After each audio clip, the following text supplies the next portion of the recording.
Друзі, зараз не лякайтесь, ви почуєте те, з чим ми живемо вже 25 днів. Звук, який став звичним для усіх наших міст.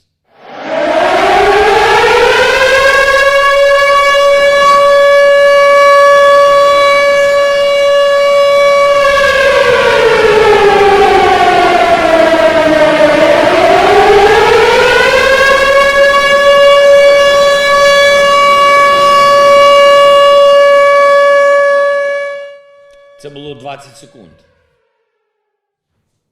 А ми чуємо це годинами, днями, тижнями. Наші люди чують це постійно.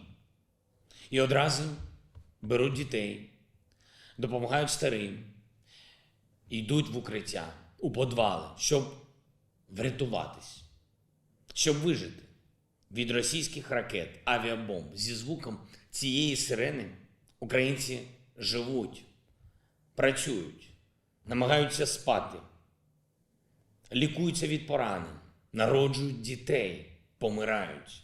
Тисячі наших людей загинули від цієї жорстокої війни. Війни Росії проти нашої держави, проти України. Я прошу вас вшанувати хвилиною мовчання кожного і кожну, хто загинув за Україну, за нашу свободу.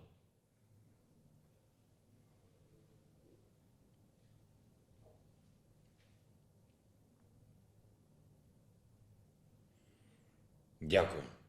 До цієї війни нашу столицю, Київ, називали Новим Берліном, порівнюючи нашу і вашу відкритість, емоції, свободу на площах, щирість людей, клуби, вечірки. А тепер Київ закритий і затихший, в очікуванні нової повітряної тривоги, нової сирени, яка змусить людей піти в укриття. Ми зараз не можемо зібратися ось так, як зібралися ви. Не можемо жити, як ви можете. Ми воюємо за наш порятунок проти однієї з найчисельніших армій у світі, проти ракет, бомб, реактивної артилерії, проти літаків і гвинтокрилів, на яких росіяни пишуть вже зараз на Берлін. Бо вони хочуть піти далі, значно далі, ніж Україна. Вони хочуть піти всюди, вони хочуть піти до вас. Ми воюємо проти окупантів, які застрілюють біженців на дорогах, які вбивають звичайних мирних людей, які створюють штучний голод цілим містам, які спалюють житлові квартали. За 3 тижні цієї війни загинуло вже 115 дітей. Це найстрашніша війна у Європі з часів Другої світової. І я впевнений, ви все це бачили.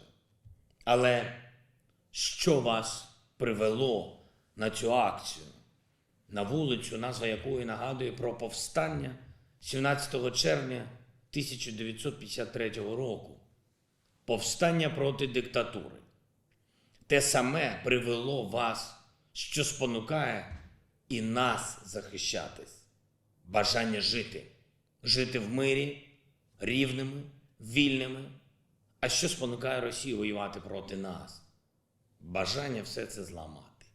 Всі наші цінності, всі ваші цінності, бо ми – це ви. Ми – українці, ми – частина Європи. І ви бачите наше прагнення бути з Європою.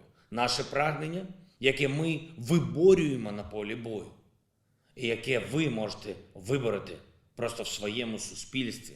Власною думкою, власним словом, тиском на політиків, щоб Україна нарешті стала частиною Європейського Союзу. Німці, ви маєте силу.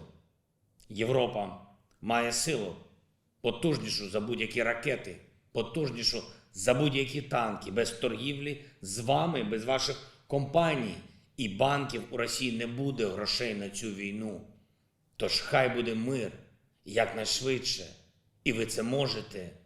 Ви маєте захищатись. Ніхто не має права знищувати народи і шматувати Європу. Ми попереджали ваших політиків, що це небезпечно, коли в Москві вирішують, чи є у вас газ і скільки він коштує. Ми говорили, що потрібні санкції, щоб не почалася ця війна. І коли російські ракети ударили за 20 кілометрів від кордонів НАТО, коли російські танки стріляли прямо по нашій атомній станції, тоді всім стало нарешті ясно, що треба послухати Україну. Треба підтримувати нас, бо від цього залежить і ваше життя. Не спонсоруйте, будь ласка, військову машину цієї країни, Росії. Жодного євро для окупантів. Закрийте для них всі ваші порти. Не постачайте товари. Відмовляйтесь від російських енергоресурсів. Тисніть, щоб Росія пішла з України. І я вірю, я знаю, що мир можливий, але ви маєте діяти, щоб до миру прийти. Кожен в Німеччині, кожен в Європі. Щоб Київ знову могли назвати Новим Берліном. Щоб знову на наших вулицях, на наших площах було так само безпечно, як і у вас.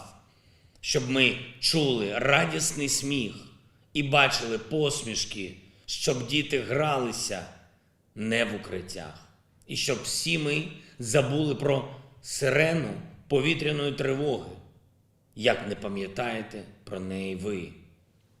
Жодного шансу російським ракетам, жодного шансу російським бомбам, жодного шансу війні. Дійте, дійте, щоб настав мир. Слава Україні!